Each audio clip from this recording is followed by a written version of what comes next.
So a couple of the people with Donald Trump who were indicted by Fulton County DA Fani Willis, they wanted an expedited trial. Kenneth Chesebro and Sidney Powell. They were like, hey, we want to go to trial. Fani Willis said, not a problem. We're good. Let's go. Yesterday, Sidney Powell pled guilty. Today, Kenneth Chesebro pled guilty. He pled guilty to a felony count. I tell you what, Matt, these folks were messing around, and now they are pleading guilty. They're going to have to testify against the other people involved. Trust me. So here you have a number of people indicted. Three have now pled. Here's my advice to the rest of these people. Man, you better go cut you a deal as fast as possible, or otherwise you're going to be last man, last woman standing. First, I want to say about Fani Willis, I don't know if you know, but you know, happy homecoming to my fellow alumnus of the illustrious Howard University. But this is what we talked about happening, Roland. I knew this was going to happen, and I read about both of their plea deals. I don't think they explicitly mentioned Mr. Trump. But what I think is especially important for people to realize about this is one of the things that is sacred in the lawyer-client relationship is communication and privilege. So one of the questions I had was, how do you pierce that, right? Because a lawyer is entitled to advise their client, to give them advice in their interest.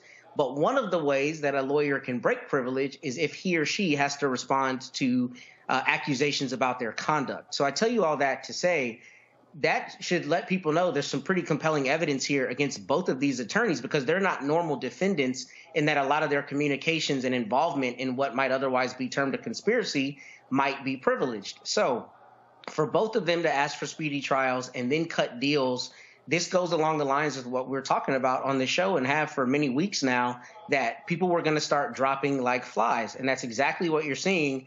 And obviously, Mr. Trump's team is looking at the evidence here. But if I were representing him on his criminal defense case, this would concern me mightily, right? Because not only have they cut deals and not only have those deals gotten them out of hot water, and they're the first deals, but their deals both require that they testify truthfully against the other co-conspirators.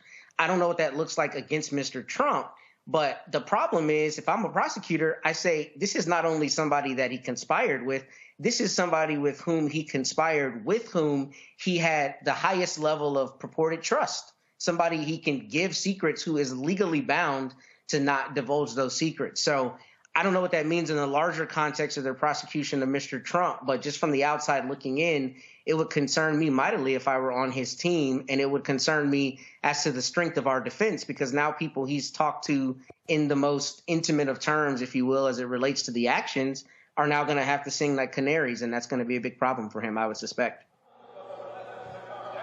I mean, the thing here, Mike, is these are the two leading figures who were in the room when these things were going down. And so what's interesting to me is that they play it, and based upon one story that we saw, the Trump team was shocked, was absolutely shocked to hear about these plea deals. Well, that's hilarious right there. But first of all, yes, you know, Fani Willis is brilliant, and she graduated from Howard University. Now, I didn't graduate from the illustrious Howard University. I graduated from Wayne State University here in Detroit. But Phi Beta Sigma Fraternity Incorporated was founded at Howard University, so I do have HU in my blood. Now, I said that pipe down, Kelly. Now, I said that this was going to happen. None of these people are willing to go to prison for Trump. He's not going to become president again, most likely. He won't be able to give them a pardon because this is a state case, not a federal case, so he can't pardon them here. So you're going to have more of them turning state's witness, taking plea deals. They're not willing to go to prison for Trump, and this is a key piece of the puzzle here, Chesebro, because he was central to organizing the fake electors, the fake slate of electors plot, and this spread over 7 states, including the state of Michigan. Okay, so he knows a lot more than a lot of these other people, and it's going to be a whole lot of them singing, and a lot of people are going to go to prison. I think Trump's going to be convicted in this case as well. So once again, it's important for everybody to understand the main reason why you have this prosecution is because Fani Willis was voted into office.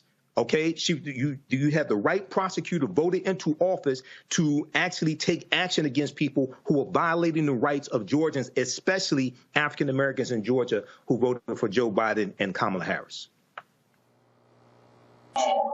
So the thing here, Kelly, a lot of these legal analysts and experts were saying, Fani Willis, what is she doing? She's being too aggressive. She's not ready for trial in October. Looks like she was right. That's absolutely right. And if you are a good prosecutor and you have a fabulous team, of course you're going to be ready for trial, because let's think about it. She had 2 years worth of stuff to build on. And if she started from the time it happened, it's been 2 years.